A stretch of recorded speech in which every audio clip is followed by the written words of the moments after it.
Hello my dear student. आज का जो हमारा न्यू टॉपिक है इलेक्ट्रोस्टैटिक, जो बोर्ड में बहुत ही इम्पोर्टेंट चैप्टर है।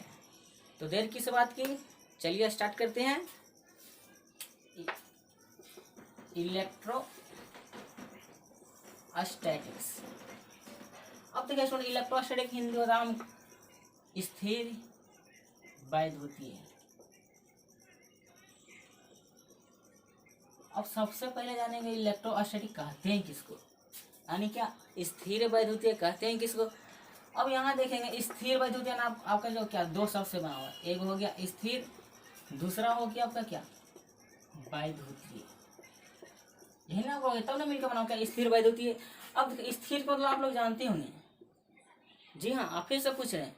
स्थिर का मतलब लोग जानते हो क्या, रुका हुआ। यानी स्थिर का हिंदी क्या मतलब क्या हो गया, रुका हुआ। अब वैद्युतीय का जो मतलब होता है ना, वैद्युतीय का मतलब आपका होता है आवेश होता है। यानी वैद्युतीय मतलब क्या क्या हो जाएगा, आवेश। यानी स्थिर वैद्युतीय किसे कहते हैं, यानी जिसमें क्या रुके हुए आवेश के बारे में क्या करते हैं, अध्ययन करते हैं। स्थिर वैद्युतीय यानी कहते हैं किसको, यानी जिसमें रुके हुए आवेश के बारे में क्या किया जाता है, अध्ययन किया जाता है, उसे क्या कहते हैं, स्थिर वैद्युतीय कहते हैं।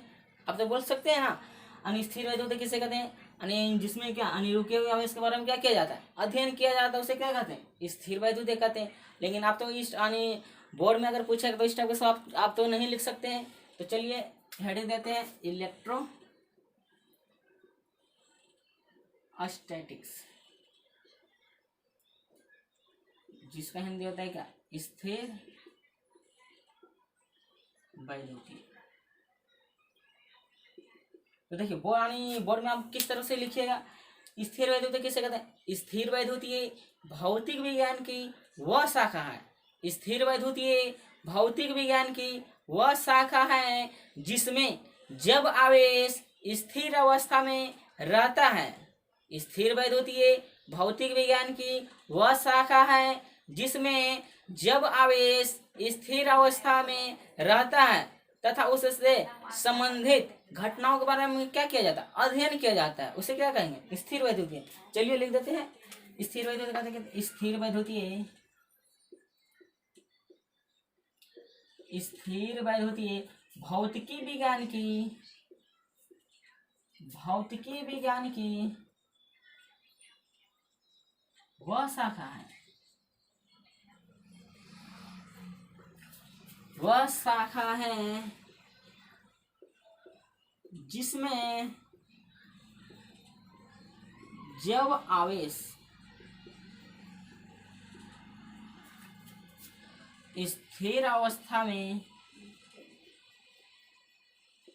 स्थिर अवस्था में रहता है तथा उससे संबंधित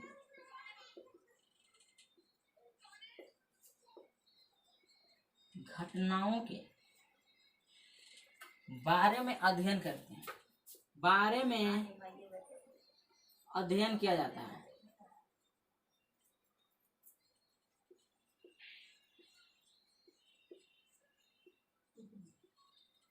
अध्ययन किया जाता है स्थिर वैद्युतीय कहलाता है।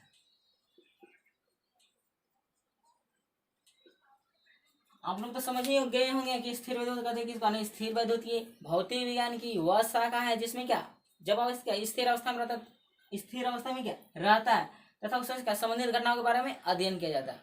अब यहाँ सबसे पहले जानेंगे कि आवेश होता क्या है।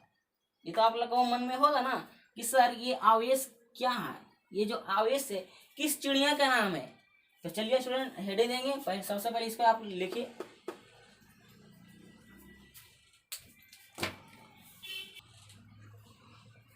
तो चलिए स्टूडेंट आवेश के बारे में अध्ययन करते हैं, इसको क्लीन करते हैं।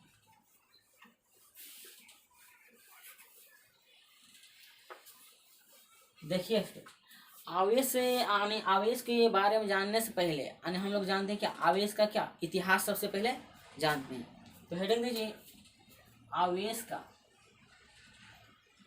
आवेश का इतिहास, इसका जो इंग्लिश हो जाएगा हिस्ट्री ऑफ चार्ज। आवेश का इतिहास, आपका इंग्लिश क्या होगा, हिस्ट्री ऑफ क्या हो गया, चार्ज हो गया।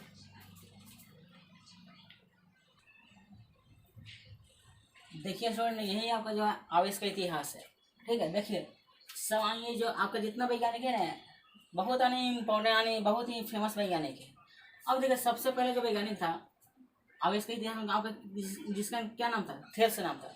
थेल्स सर जो सबसे पहले आए उन्होंने क्या यानी कब 1600 क्या 700 ईस्वी पूर्व में उन्होंने देखा है कि अंबर रेशम या का बिल्ली का खाल, ठीक है, अंबर रेशम या बिल्ली का खाल को जब आपस में लगड़ा जाता है, ठीक है, यानी बेचारे दुनिया से नहीं यानी दुनिया में नहीं रह पाए, इसलिए जो क्या होगा ज़्यादा खोज नहीं कर पाए। समय बीतता गया। उसके बाद दूसरा वैज्ञानिक जो आपका क्या है, डॉक्टर गिलबर्ट आए।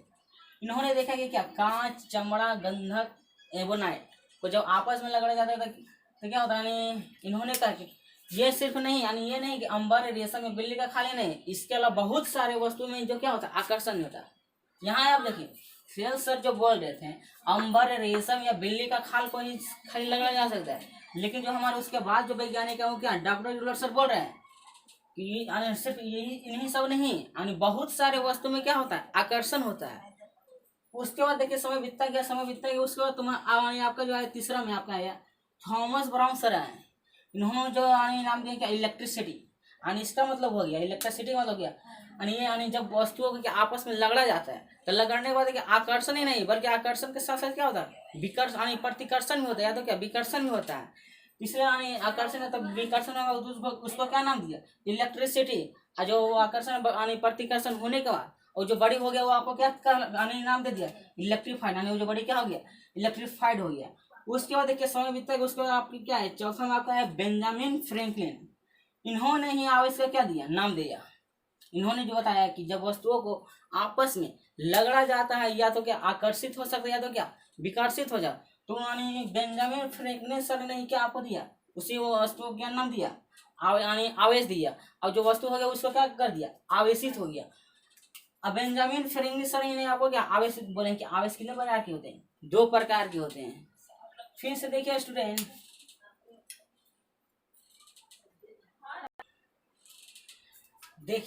फिर से एक बार बता देते हैं जो हमारे जो सबसे पहले जो थेल्स सर आए थे ना, थेल्स सर जो कहना था उन्होंने किस पदार्थ का अंबर रेशम या बिल्ली का जो खाल पे जाकर आपस में जो लगड़ा जाता है ना तो यह क्या होता है जो खाली आकर्षित होता है। उसके बाद जो है डॉक्टर गिलबर्ट सर जो बोले यानी कांच, चमड़ा, गंधक, एबोनाइट यानी ये यानी सिर्फ यही सब नहीं, इसके अलावा बहुत सारे वस्तु को जो आपस में लगड़ा जाता है ना वो क्या होता है आकर्षण होता है। उसके बाद देखिए जो हमारे थॉमस ब्राउन सर यानी इलेक्ट्रिसिटी का मतलब आपका हो गया कि जब वस्तुओं को क्या आपस में लगड़ा जाता है या तो क्या आकर्षित हो सकता है या तो क्या विकर्षित हो सकता है या तो क्या प्रतिकर्षित हो सकता है, उसी को उन्होंने नाम दिया क्या इलेक्ट्रिसिटी। और जो रेडी हो गया जैसे कोई बड़ी है इसको हमने लगड़े हैं, ठीक है, लगड़ने के बाद हमने आपको क्या होगा यानी बहुत सारे या तो आकर्षण हो सकता है या तो क्या प्रतिकर्षण भी हो सकता है। और जो इस वस्तु का जो नाम दिया उसमें उन्होंने क्या इलेक्ट्रिसिटी दे दिया। इलेक्ट्रिसिटी ये आपका जो बड़ी तैयार होगी उसको नाम दे दिया क्या इलेक्ट्रीफाइड दे बोला, ठीक है। उसके बाद देखिए आपको बेंजामिन सर जो फ्रैंकलिन हो गया यानी आवेश का ही जो इन्होंने परिभाषा दिया कि जब वस्तुओं को आपस में लगड़ा जाता है या तो क्या आकर्षित हो सकता है या तो क्या प्रतिकर्षित हो सकता है। और जो उन्होंने नाम है उसको क्या कहा आवेशित। और जो लगड़ने के बाद जो वस्तु हो गया वो आपको क्या हो गया आवेशित हो गया। वो यानी बेंजामिन सर ही ने आपको क्या आवेश कितना प्रकार के होते हैं 2 प्रकार के होते हैं, इन्हीं ने ही आपको बताए थे। अब यहाँ से आपको पूछ सकता है कि आवेश किस वैज्ञानिक ने नाम दिया, आवेश कौन सा वैज्ञानिक था, वैज्ञानिक का नाम था आपका क्या लिखिएगा बेंजामिन फ्रैंकलिन। अब सबसे पहले एक नोट पॉइंट लिखाते हैं स्टूडेंट, देखिएगा स्टूडेंट नोट पॉइंट जो है आपका बहुत ही इंपॉर्टेंट है। अब इसको देखिए अंबर पर उत्पन्न आवेश को यानी जो अंबर पर उत्पन्न आवेश को क्या कहा जाता है रेजिनस। याद रखिएगा ऑब्जेक्टिव में आपका पूछ सकता है, ठीक है। अंबर पर उत्पन्न आवेश को क्या कहते हैं रेजिनस कहते हैं।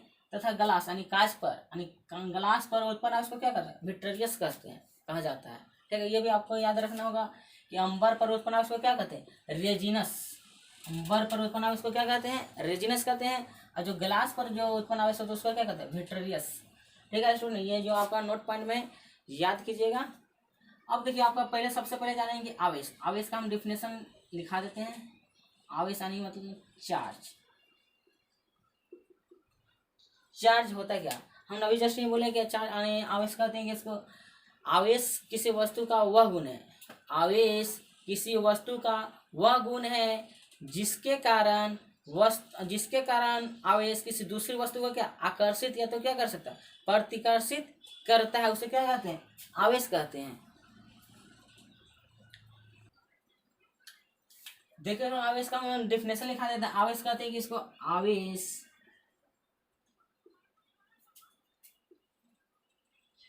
किसी वस्तु का, आवेश किसी वस्तु का वह गुण है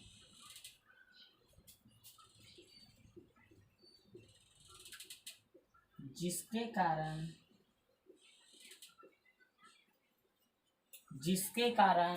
वस्तु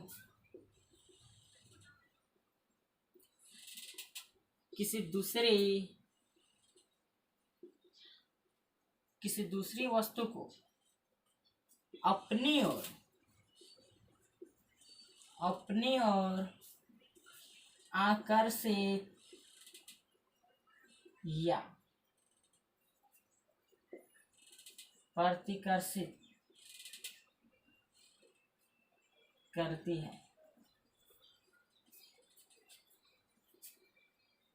उसे आवेश कहते हैं। आवेश किसे कहते हैं, आवेश किसी वस्तु का वह गुण है जिसके कारण वस्तु किसी दूसरी वस्तु को क्या अपनी ओर क्या या तो आकर्षित कर सकता है या तो क्या प्रतिकर्षित कर सकता है, जिसे क्या कहते हैं, आवेश कहते हैं। अब देखिए आवेश जो हमारा आवेश एक अदिश राशि है, अदिश राशि है। ठीक है, आवेश को यानी इसे Q द्वारा, बड़ा का Q द्वारा सूचित किया जाता है।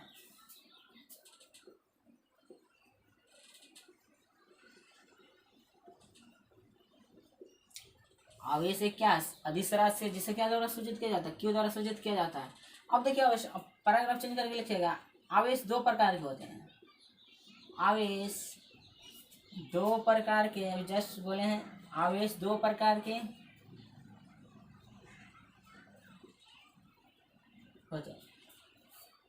आपका जो पहला हो जाएगा धनात्मक आवेश,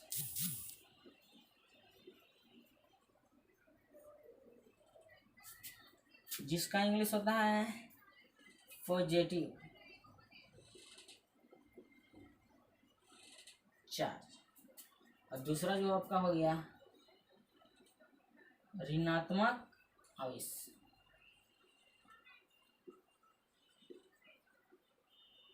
जिसका आपका इंग्लिश हो गया नेगेटिव चार्ज। अब देखिए इसको भी लिखिए स्टूडेंट, और इसका आवेश का मात्रा क्या होता है, डायमेंशन सब ये बताएंगे।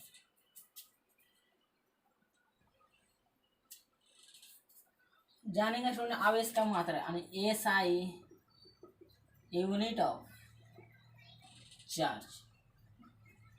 ठीक है, अब देखिए आप लोग पढ़ेंगे 10 क्लास में I बराबर होता है Q बटे क्या होता है, T होता है। ये तो आप लोग पढ़ेंगे।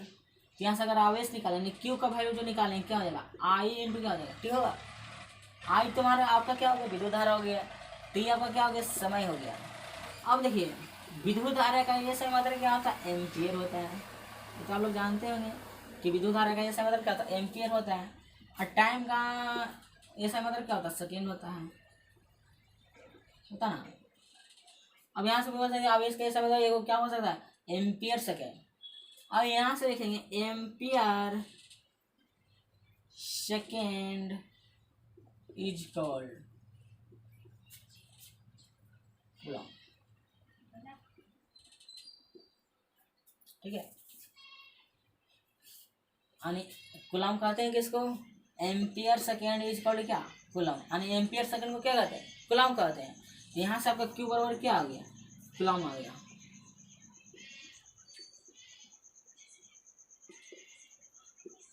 तो आप लोग बोल सकते हैं कि यानी आवेश का जैसा अगर आपका क्या होता है, कूलम होता है।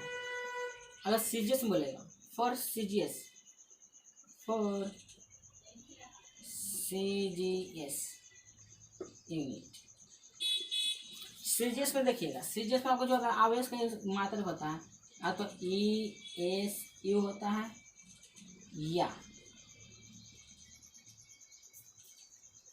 ESU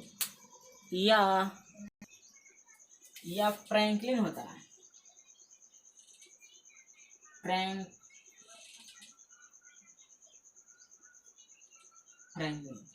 आपको यह पूछ सकता है कि यानी सीजीएस में यानी आपका आवेश का समय क्या होता है, तो याद रखिएगा ESU या तो क्या, फ्रैंकलिन। यहाँ से आपको बोर्ड में पूछता है यानी ESU का फुल फॉर्म क्या था, ESU का मतलब होगा इलेक्ट्रोस्टैटिक क्या यूनिट। अब यहाँ से पूछेगा आपका कि एक कूलम बराबर, यानी एक कूलम बराबर आपका होता है 3 × 10⁻⁹ स्टेट कूलम। ये आपको जो बहुत इंपॉर्टेंट याद रखिएगा। ऑब्जेक्टिव में आपका पूछता है कि एक कूलम आवेश बराबर कितना स्टेट कूलम के बराबर होता है, तो 3 × 10⁹ अगर यहाँ से एक का स्टेट कूलम निकालेंगे तो जितना जो आपका क्या चल जाएगा, डिवाइड में चल जाएगा। तो देखिए एक स्टेट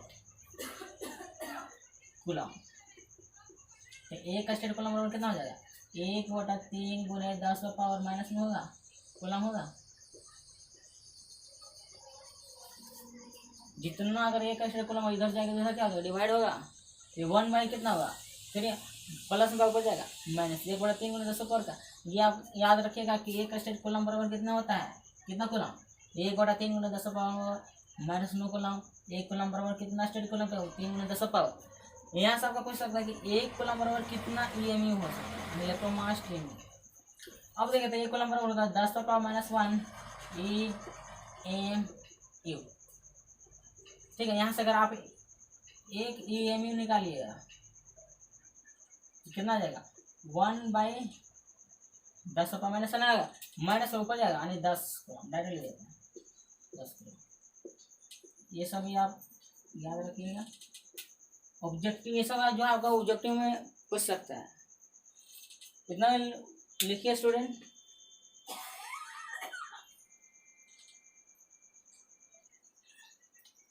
यहाँ से आपका डायमेंशन भी आपका पूछ सकता है, ठीक है।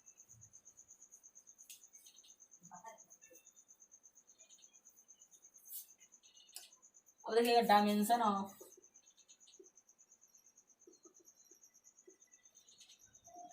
क्यू, यानी अब इसका बेमा क्या होता है। अब देखिए क्यू बराबर हम जानते हैं आई इंटू क्या होता है, टी होता है। अब देखिए क्यू बराबर आई का यानी एम्पियर, यानी एम्पियर हो गया, टाइम का क्या हो गया, सेकेंड। अब देखिए हमने बताया यानी डायमेंशन आपको निकालने के लिए जानते होंगे एम्पियर, यानी एम्पियर का क्या होता है, ये होता है, यहाँ यहीं से डायरेक्ट देख लीजिए क्यू हो गया। यानी एम्पियर का यानी डायमेंशन क्या होता था, ये होता है। और टाइम का आपका क्या होता है, बड़का लिखिएगा जब भी सेकेंड रहेगा तो इसका डायमेंशन क्या होगा, यानी क्यू होगा, यानी 80 हो गया, ठीक है। यानी आप इस टॉप लिखिएगा, या तो लिख सकते हैं M0 L0 T 80, ये भी आप लिख सकते हैं। यानी आपको पूछेगा आवेश की विमा, ये जो है आपका 2021 में पूछा हुआ बोर्ड में, क्या आवेश का बीमा होता है। तो जब भी देखिए क्या हो जाएगा 80 होगा, अगर ये ऑप्शन में होता है ये मारिएगा, अगर ये होगा तो क्या ये मारिएगा। अब देखिए डायमेंशन निकालने के लिए बता देते हैं, अगर जब भी आपका विद्युत धारा होगा तो वहां क्या लिखेगा, ये लिख सकते हैं, ये की जगह या तो क्या आई भी लिख सकते हैं। जहां समय देखिएगा, ठीक है, समय या का सेकेंड पता ना, जहाँ समय देखिए वहाँ क्या लिखिएगा, बड़का टी लिखिएगा। जहाँ देखिएगा दूरी यानी मीटर, जहाँ देखिएगा मीटर रहेगा, मीटर रहेगा, वहाँ आप क्या लिखिएगा, यानी एल लिखिएगा। जहाँ रहेगा द्रव्यमान, वहाँ आप लिखिएगा बड़ा पाया। यह जो विमान डायमेंशन लिखने के लिए प्रयुक्त करते हैं। चलिए आप जानेंगे कि धनात्मक आवेश क्या होता है और ऋणात्मक आवेश क्या होता है।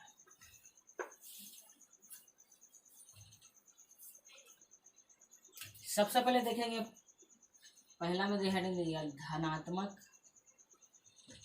आवेश, जिसको इंग्लिश में बोलेगा पॉजिटिव चार्ज। और धनात्मक आवेश किसे कहते हैं? धनात्मक आवेश किसे कहते हैं? जो वस्तु इलेक्ट्रॉन का क्या करता है, त्यागता है। पॉजिटिव चार्ज किसे कहते हैं? धनात्मक आवेश किसे कहते हैं? जो वस्तु इलेक्ट्रॉन को क्या करता है, त्यागता है, उसे क्या कहते हैं? धनात्मक आवेश कहते हैं। धनात्मक आवेश किसे कहते हैं? जो वस्तु इलेक्ट्रॉन को त्यागता है उसे क्या कहते हैं? धनात्मक आवेश कहते हैं। ऋणात्मक आवेश किसे कहते हैं? जो वस्तु इलेक्ट्रॉन को ग्रहण करता है उसे क्या कहेंगे? नेगेटिव चार्ज कहेंगे। अब इसका डेफिनेशन लिख देते हैं। जो वस्तु इलेक्ट्रॉन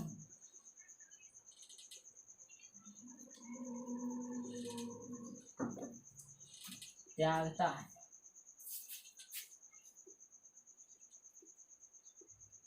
उसे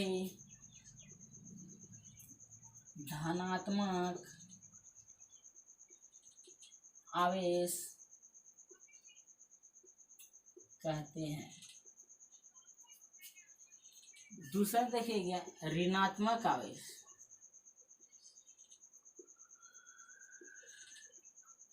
जिसको बोलते हैं क्या? Negative charge. तो नेगेटिव चार्ज किसको कहते हैं? जो वस्तु इलेक्ट्रॉन को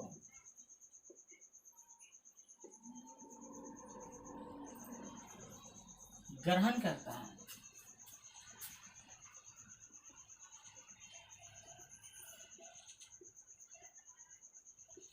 उसे ऋणात्मक आवेश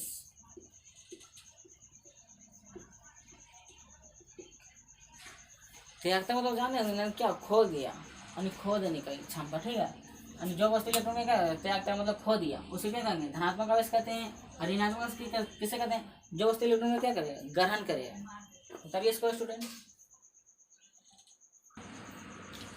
ठीक है स्टूडेंट, इसको देखिए क्लियर कर देते हैं।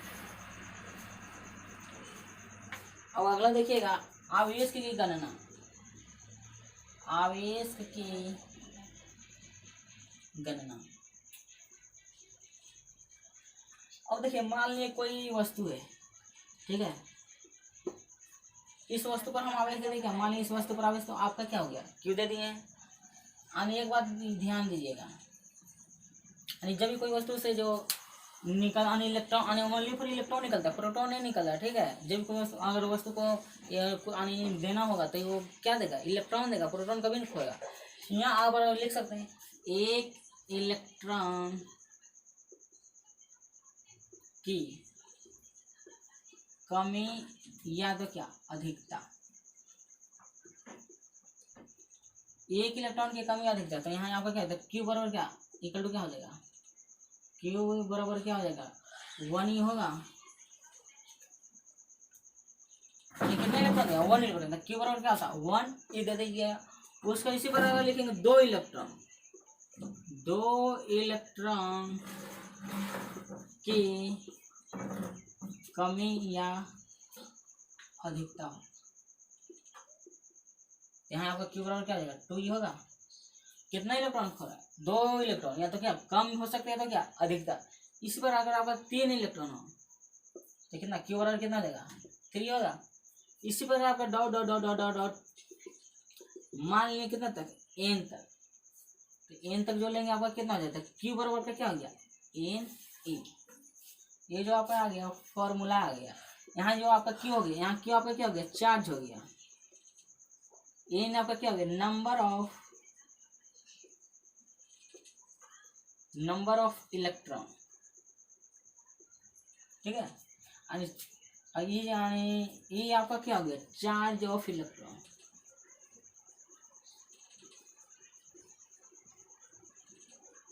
चार्ज का हिंदी जानने को तो आवेश होता है। नंबर ऑफ इलेक्ट्रॉन का हिंदी होगा इलेक्ट्रॉन की संख्या, इलेक्ट्रॉन की संख्या। इसको तो जानते हो चार्ज इलेक्ट्रॉन मतलब क्या, इलेक्ट्रॉन पर आवेश। आप लोग जानते हैं कि इलेक्ट्रॉन पर कितना आवेश होता है, इलेक्ट्रॉन पर कितना आवेश होता है 1.6 यानी -1.6 गुने 10 पावर क्या -19 कूलम होता है। चार्ज ऑफ यानी चार्ज ऑफ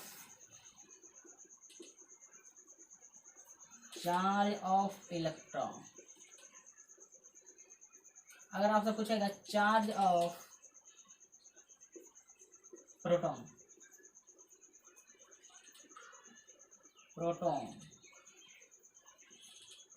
तो वो क्या हो जाएगा, यानी चार्ज ऑफ प्रोटॉन प्लस 1.6 गुने 10 पावर -19 कूलम।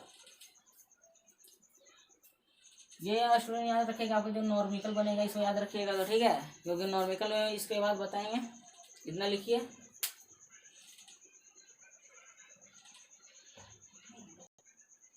चलिए स्टूडेंट इसको क्लीन करते हैं। ये जो आपका फॉर्मूला याद रखिएगा, क्यू बराबर क्या आता है एन, क्यू आपका हो गया आवेश हो गया, एन आपका हो गया इलेक्ट्रॉन की संख्या का, ये आपका क्या होगा इलेक्ट्रॉन पर आवेश हुआ है। यहाँ से इससे आपका नॉर्मिकल आपका पूछेगा, ठीक है। इसको ये फॉर्मूला आपको याद रखिएगा।